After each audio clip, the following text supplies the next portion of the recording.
Let's return to This Week in America. Here's your host, Rick Bratton. Welcome back, everybody. This Week in America. You'll find us online at thisweekinamerica.us. Our guest on the program today, Alison Fromager, has been writing poems for years. She enjoys being creative, and now she's decided it's time to share. Prime Poems is her first book of poetry. One review says Alison puts her own touches on common themes and makes them her own by infusing pure feelings into her work and delving into difficult but necessary subjects that plague today's society. Alison lives on a beautiful island, Jersey, in the Channel Islands, a single parent who enjoys writing, crafting, gardening, and reading. Prime Poems, a collection from first-time author Alison Fromager, our guest on today's This Week in America. Alison, welcome to the program. It's great to have you with us. Oh, thank you. Thank you for having me on. Looking forward to having you on the program to talk about this. This is the first book, and it's always exciting to have that first book, put it together, actually see the copy, hold it in your hands, have people reading, and get reaction. Let's talk about the decision to actually publish this first book of poems. How difficult was that a decision to go ahead and do this? It was quite scary, but it's exciting as well because you're your own critic, really, and it's nice to have feedback on what you've been able to write. So I've really enjoyed seeing this in print now. Yes, and the reaction has been really quite favorable. They really enjoy your perspective and the writing. Talk about putting the collection together. How did you go about putting this collection together, this assortment of poems? I wanted to put a whole collection of world events, and because I've got a file full of poems, I wanted not just sadness, I wanted happiness. I wanted things like the World Wide Web and how good it is and how bad it can be. Yes. So I wanted to raise issues within the world today as well. So it was quite hard, but we got there. Well, yes, and we'll talk about some of the different themes that you talk about with some of the poems throughout the program. Once again, the book is Prime Poems. You'll find information, can order the book at bookventure.com in their bookstore, and we'll put that up on our website, thisweekinamerica.us, so you can link on directly and get information on Alison's book. From your standpoint, what was it like going back? Now, I would assume a lot of these poems go back a number of years. What was it like going back and revisiting and putting this collection together from that standpoint, from a memory standpoint? Yes, some of them, because some were quite sad when I went through a sad period in my time. It did bring some memories back, but then I realised how far I've got from, what obstacles were put in my way that I've managed to get over. So it's sort of a reminder how far you've come. Yes, and as a reader, you can help us through. Sometimes we can smile as we're reading a particular poem. We can go back and feel maybe some of the anguish the sorrow that we felt at a particular point of time, and help us put it all into perspective. Does that do it for you as well? Did you go back and maybe see things a little bit differently now, a few years after you've written the poem? Oh, yes, definitely. I would definitely say so, because as you're writing, your writing changes as you get older. Yes. So, yes, it was really interesting. And, I mean, there are a couple of poems which sort of make me feel a bit, really emotional. But that's part of what the writing's about. Yeah, what are those? What are some of the ones that when you went back, it's like, wow, this hit me a little harder than I thought it was going to this time. Yes. I think one of them was what if, because we all ask, yes, what if? And this related to something that happened, and I didn't get a chance to say something to someone, and that person passed away. So I think that one would really, even if I read it now, it would still bring up all these questions of, would have it changed things? My other favourite one is my mum. So, and unfortunately she's not here anymore to see, or my father, to see the book being published, but I know they would have supported me from where they are.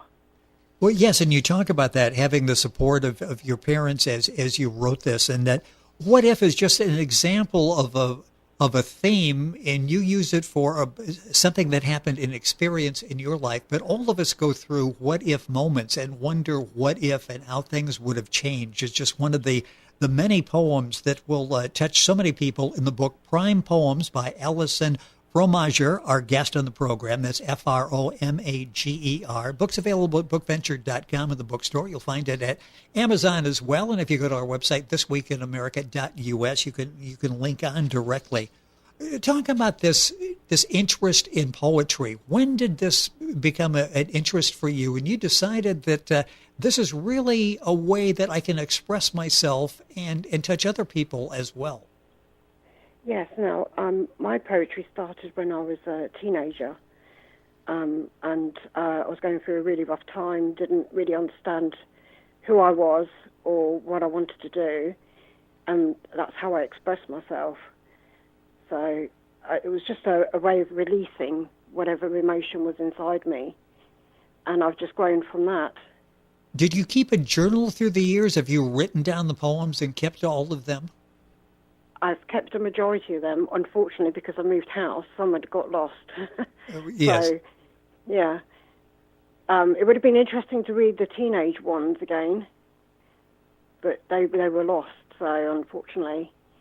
Because it would have been nice to see how far now I've found myself as I'm older, the person that I would have been then to what I am now. Yes, emotionally, intellectually, it would be, I'm sure, interesting to see that. And from a writing standpoint as well, how do you think your poetry has evolved over the years? I've got quite a funny story about evolving. For many years, I've always talked quite well and given good speeches, but when I came to writing it sometimes, I would sort of get lost. It wouldn't come out the way I wanted it to come out. So I since found out that I'm moderately dyslexic. So I now I've put in place things that now that I know that when I'm writing it, I've got things that it will come out the way that I'm thinking it's going to come out. Exactly. Yes. Yeah. That is an interesting story. The book, it touches so many topics, prime poems. Shoreline is one, and I mentioned that you live in what you described as just this beautiful place. It sounds like a place to you can go, you can enjoy life, you can enjoy nature, you can have this perspective that you can share with people. Talk about Shoreline, that poem, and how that came about. Yes, just contemplating, standing on we've got lovely sandy beaches, and just sitting there and watching the waves, and because we're only 9 miles by 5 miles, our island, so it's quite small. And so we've got these beautiful beaches where you just go and sit down and contemplate. That's where my inspiration was, from that one, and watching your thoughts go with the waves out. So. Yeah, that has to be almost the ideal spot, I would think, just to reflect and to put things into perspective and to get creative ideas. You mentioned that as a teenager, this whole interest in poetry started, and you realized that you're very good at this. It's a gift. You can put things, express things, so we all can understand and again relate to. Who were some of your influences at that age? Were you reading poets? Have you sort of been inspired by poets throughout your career? Yeah, the only one I've really ever read was Spike Milligan. Interesting. And I'm an avid book reader, but I'm more into thriller books and true crimes than I am reading another poetry book. Funny enough. I don't know why. Now, that is interesting. I was going to ask you if you're working on more poetry. Are you working on another book, not necessarily a book of poetry? I'm working on a book, but this one's going to be a lot harder because I've covered one of the poems. It's called Bechet's, and I've got 3 autoimmune diseases, and they're quite rare. And I wanted to highlight the journey that I've taken, getting a diagnosis to learning how to cope with it. So sort of like a little journey to hopefully help other people through the same sort of thing. How are you doing now? I take day by day, and you just learn to accept that. But because they're all very rare, I mean, one of them hardly anyone's ever heard of at all. So that's why I also wanted to put one of my autoimmune diseases in the book, to raise awareness for other people that are suffering this. Yes, that are going through what you've gone through and can get things, help and encouragement through your perspective. Alison Fromager, our guest on the program. She's the author of Prime Poems. The book's available at bookventure.com in the bookstore. Of course, at Amazon as well, and you can link on directly by going to our website, thisweekinamerica.us. What kind of reaction, how much fun has this been, this whole writing process, having the book published and being able to touch people with your stories? I love it. I love to have great feedback. I've had several people come direct to me and say, "Oh my goodness, you brought tears to my eyes," or really heartfelt words. But I wanted to keep the poems as simple as possible and not use words that people may not understand. Yes. I think, yeah. So, and it's nice to hear that, because even though you think your work might be okay, it's nice to have a reinstatement to say, yeah, this is fantastic. Well, and all the reviews that I've read have been very, very favorable for the book Prime Poems. I mentioned the What If, one of the poems in the book, and Shoreline as well. You start off, the first poem in the book is Distance. Eternal Flame starts it off, and the last is Distance. Let's talk about those. Eternal Flame is the first one in the book. Talk about the significance of that. Well, it's just seeing this was all about Nelson Mandela. Yes. And what I wanted to do was, I wanted not to name him. I wanted to put it so that anyone who was such a bright star, changing things, we could associate that poem with that person. Say like Princess Di, or people who've changed the world for better. That's why I wanted to put, the fact that they're changing history as such and trying to make it into a better place. That's so one of the main reasons I'm trying to say that this is touching so many people, as you can read the poem, it brings all sorts of thoughts to mind. In this particular case, It gives us all sort of a goal, something that we really all need to be striving for. Distance is the last one in the book. Talk about that. Distance is what I feel almost now. Being a single parent, you are told you have a soulmate out there somewhere, and there are times when you've got a close association with someone and you can't really say anything. Yes. So, yeah, that's one of the hardest subjects I've had to deal with, because, do you or do you not go down and change a friendship into something else? And it'll, totally change everything, and maybe sometimes for the worse. Well, yes, exactly. I think everybody has gone through something or knows somebody that's gone through something like this, and it's like, okay, should I be honest and say something or not, because you're afraid of jeopardizing that relationship?